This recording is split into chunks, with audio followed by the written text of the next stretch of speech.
Welcome to the What's Happening Birmingham video podcast.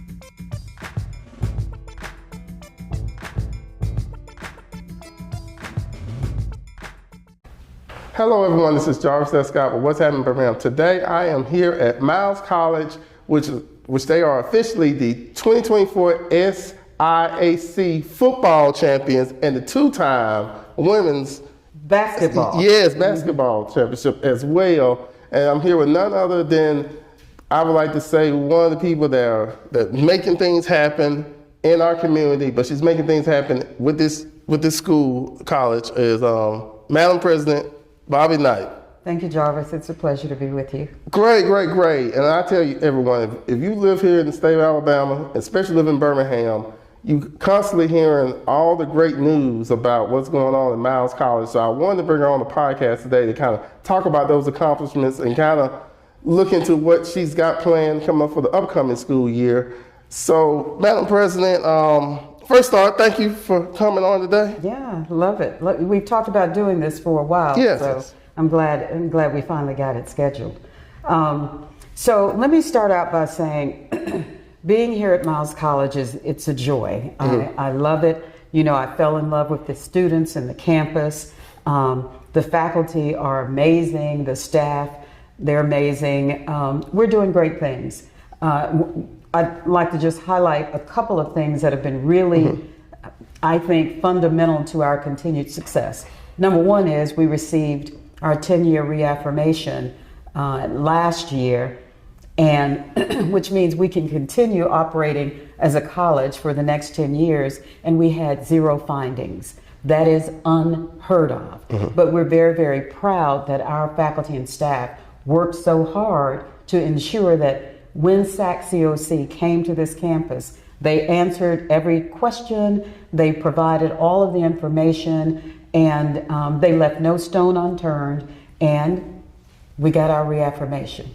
Number two, we've increased our giving about 2,000% since I've been here. So from foundation giving to corporate giving to alumni giving and just friends of Miles College, that giving has increased substantially, and we're real excited about that. Because, you know, as a private institution, we have to have funding. And our funding doesn't just come from financial aid or from our students paying tuition, but it also has to come from philanthropy. Yes, I think that's very impressive, especially in these, interesting economic times that we're in, to get people to write, huge, substantial amount of checks to the university as well. Thank you. And that has to keep going. So, because we get something one year doesn't mean we can sit back and rest on our laurels the next year. It's a constant cycle. We have to do it on a constant basis. And what I want to ask you too is, like, when you first mentioned about no findings, can you kind of tell the viewers what that means? That means no mistakes, no errors. We met all of the criteria that SAC-COC, which is our accrediting body, says colleges and universities have to meet. So we did that, and we're very proud of that fact. Okay, well, I know a question a lot of people ask you, and probably the viewers ask you, because people like you, very well known in the corporate community, in the community as well, is what inspired your transition into going to... So I really wasn't inspired to transition. I retired in 2016, and I really did not intend to go back into the workforce.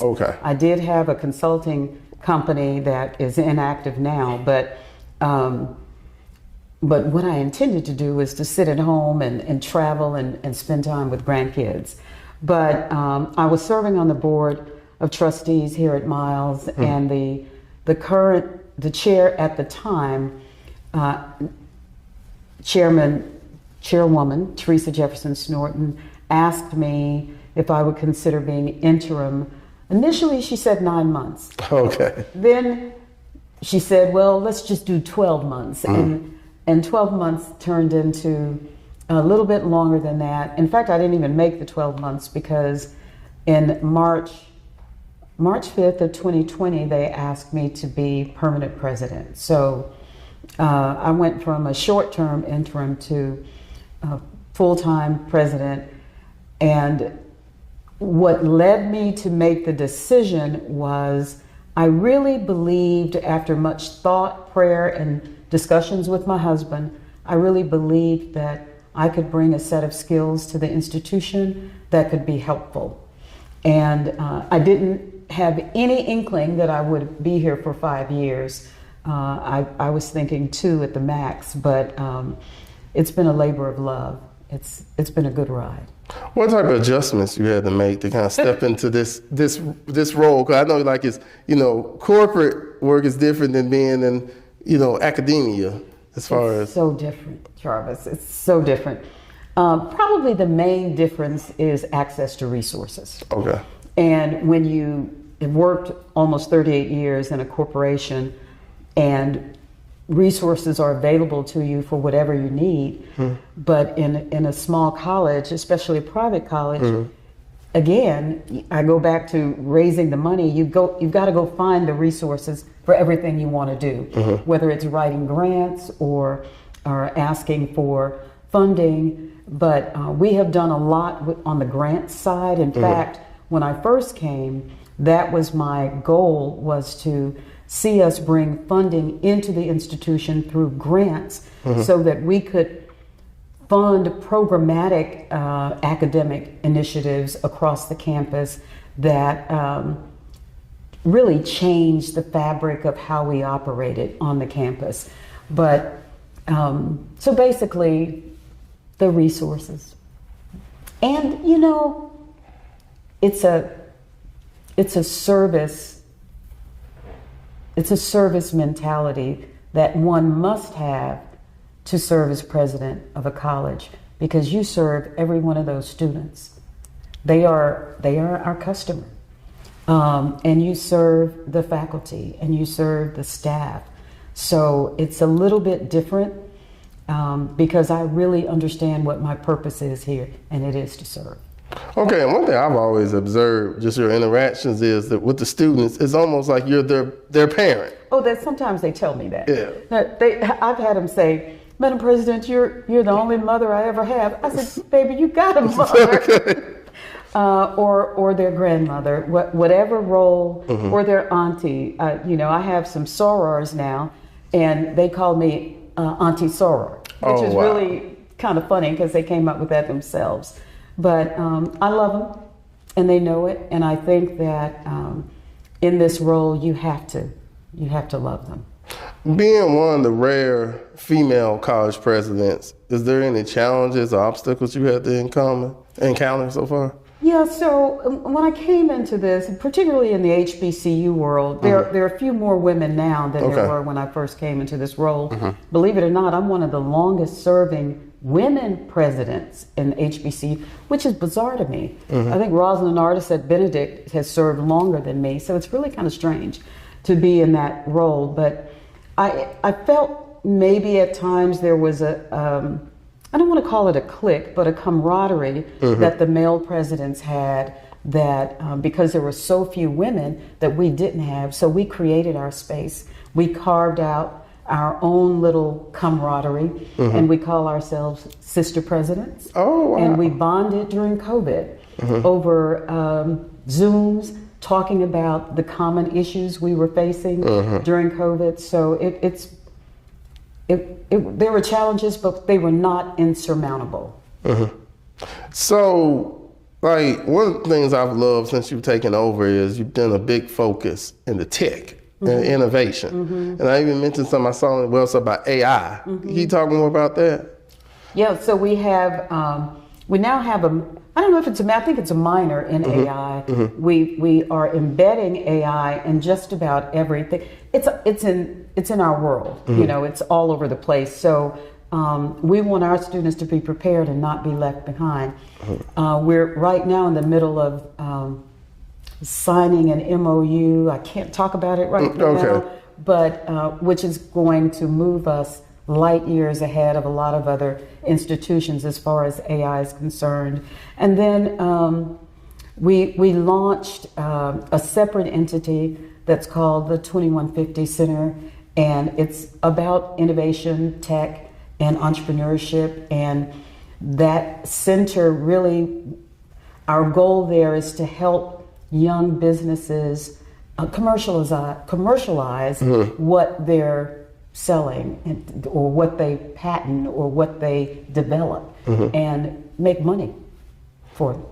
Yeah, I like how you're encouraging, because when I was in college, I wasn't even thinking about starting a business. But we got today's students thinking about being entrepreneurs while they're still pursuing their degree. Oh, yeah. There are some that are entrepreneurs while they're here. Yes. Like 19, 20-year-olds who have their own businesses. So, yeah, I think it's important for them, whether they're going to go the entrepreneurial route or go to the corporate world or go into academia, the skills they learn in college are transferable. So we encourage that whatever road they want to take, whatever path they take, we're here to help them. So what goals do you have coming for the upcoming, not right time this taping is summertime, but what's like 2 or 3 goals you got coming for the next school year? So right now we're in the middle of summer school, but it's virtual. All right. And so one of the goals we have is to really grow our online programming. So grow enrollment through online. That has been a goal of mine since I've been here. We haven't done it like I think we should have, but there are other things I think maybe perhaps got in the way, like 2 years of COVID. So that's number one. That's one of the things we're focusing on. One of the, my favorite item that we've launched is our first master's program. We're 126 years old and we've never had a master's program. That program will start this fall, and it's basically twofold. It's a master's in business or a master's in business with sports management concentration. Okay. And I'm really, really proud of that initiative, proud that the faculty and the staff, the provost and the board of trustees saw the importance of us having a master's program and getting a master's program that's going to change, perhaps be life-changing for a lot of our students. And hopefully people like you, Jarvis, will decide to come back and take that master's program, because it is 100% online. Oh, wow. Yeah. And I was amazed. I think, like you said, like the pandemic happened, and people before, because when I was in school, I had to physically be there. That was the only way I felt like I could have just been in school. Like me, log on somewhere, I'll be having 100 other things doing. Yeah. But I think when COVID happened, it made an easier adjustment for most students to kind of lock in. Yeah. And then also like the interpersonal connection of seeing people. I do too. Yeah, I like that too.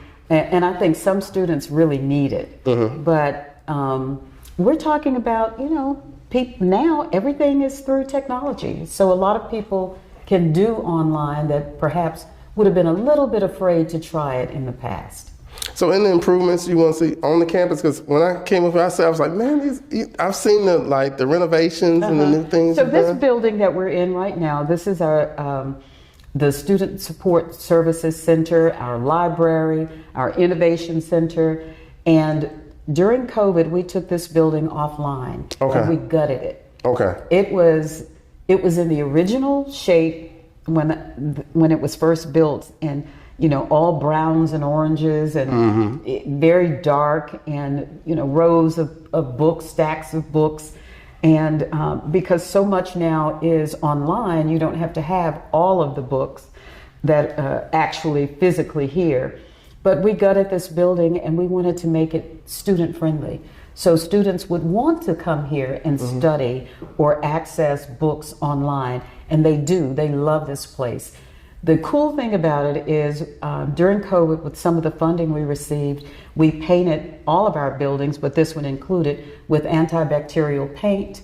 We purchased furniture that could easily be wiped down and cleaned in the event there is another pandemic. We're ready for it. And then we also purchased modular furniture that has the sneeze guards Oh, wow. Okay. built into the furniture. It's the way it's designed, Okay. with a natural sneeze guard. So we thought about all of those things as we were going through this. We put all LED lighting in this building. I'm very, very proud of this building because it needed the renovations, and the students love it. So mission accomplished. Yeah, I was blown away when I walked in because I saw, especially when you walk in, you can see like the library and tape shop. I wish I could. Part of me feel like I did an interview with that. People can actually kind of see it because it's so neat how you all kind of laid it out. But I didn't know that. Well, maybe you can just get some footage of it and put it in there. Yeah, we have to see because I'm telling you, everybody, like it is very impressive when you walk in and everything. I guess one of the things, like you've had a very impressive career. Any advice would you give women that, you've been in different spectrums, different areas? So I didn't give a lot of thought to that question, but this is what I'm going to tell you. Okay. I think women need to lift each other up. Okay. I think we need to be the role models for other young women, but we need to lift them up. We need to provide them with opportunities when we can, but show them what they can aspire to, but help them reach it. That's been a goal of mine, and I hope that I've done it. Okay. Well, what leadership qualities have helped you excel, you feel? So I think I'm tenacious. I think I don't like excuses. I don't like to give excuses. I don't like to get excuses. And I think that, I guess just because I learned how to work hard from both my parents, who worked hard, and from my siblings, who all worked hard. I'm the youngest of 5.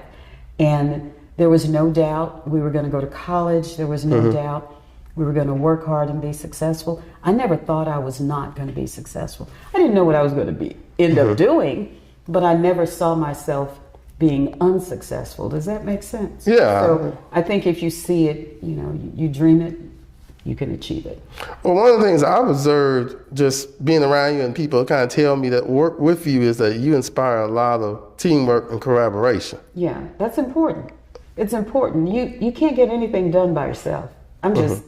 There's nothing I have done that has just been me. Everything, whether it was in corporate or either here at the college, you have to have people, you've got to inspire people to see a vision. They've got to see where you want to go. I think that's what happened with the master's program. When people saw the vision of a master's and they believed in it, then everybody could gather around it. The same thing with accreditation. When we were going for that, 0 findings, they saw the vision and they knew how important that was to the college, but I couldn't do it. Heck, I'm not an academician. I needed them to do it, and they stepped up. They stepped up to the plate. Yeah, got me inspired. You start saying master's program. I'm like, woo, I know I've been out of school for about 20-some years. You can do it. Come on, sign up. And everything. I'll be remiss not to ask you to kind of talk to the viewers of why they should, 1, support Miles College, but number 2, why should they donate to Miles College? So instead of donate, I like to say invest. Okay. So you're not just investing in Miles College, you're investing in her students. And these young people that come here deserve an opportunity to make it. This is a private institution. And so as I've said before, we don't have the big endowments like the large state schools. We do have an endowment, but that's not what you want to use. You want that for emergencies. But invest in our students. So when I ask people to give, I ask them to give to scholarships, to fund scholarships, to help our students make it through their 4 years, and in some cases 5, particularly if they're student athletes. But it's an investment. This institution is 126 years old.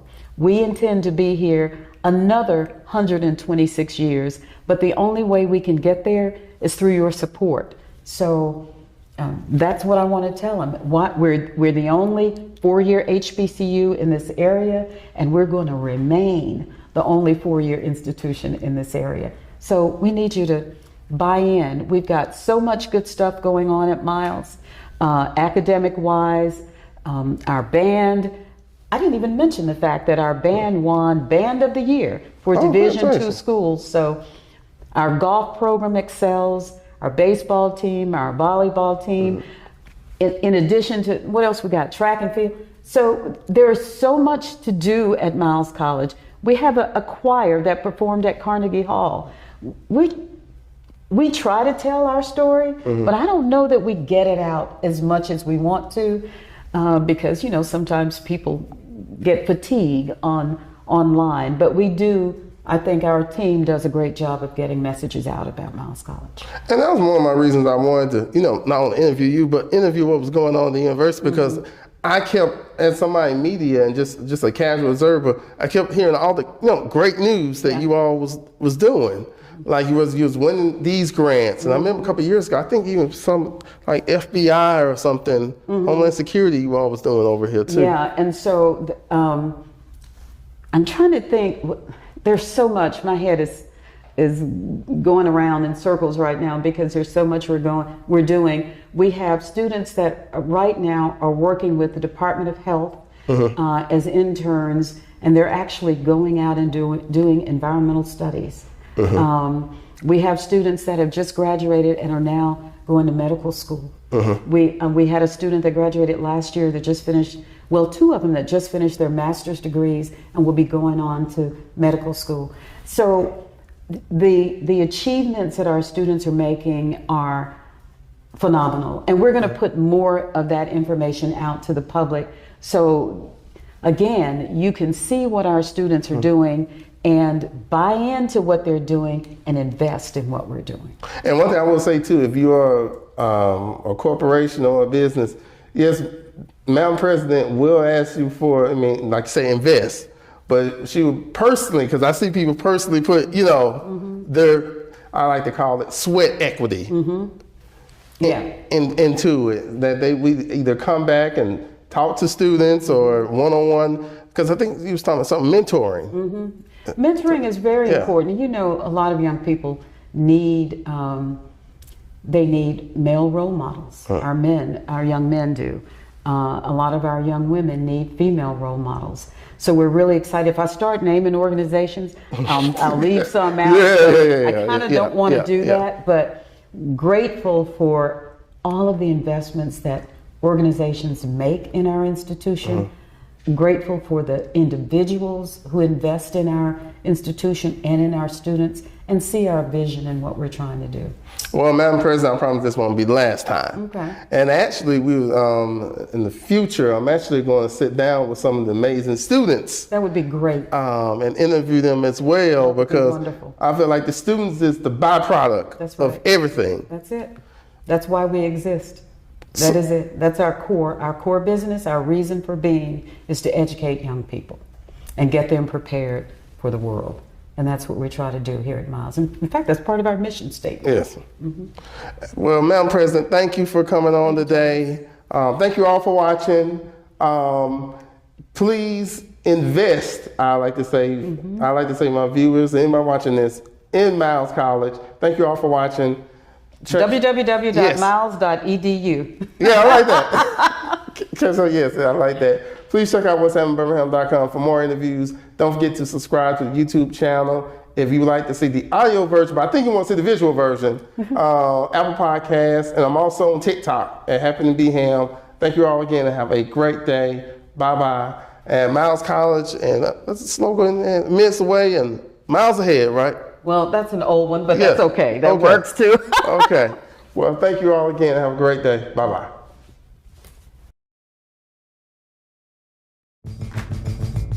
Thank you for watching the What's Happening Birmingham video podcast. Please check out our website, app, or subscribe to our YouTube channel for the latest videos today.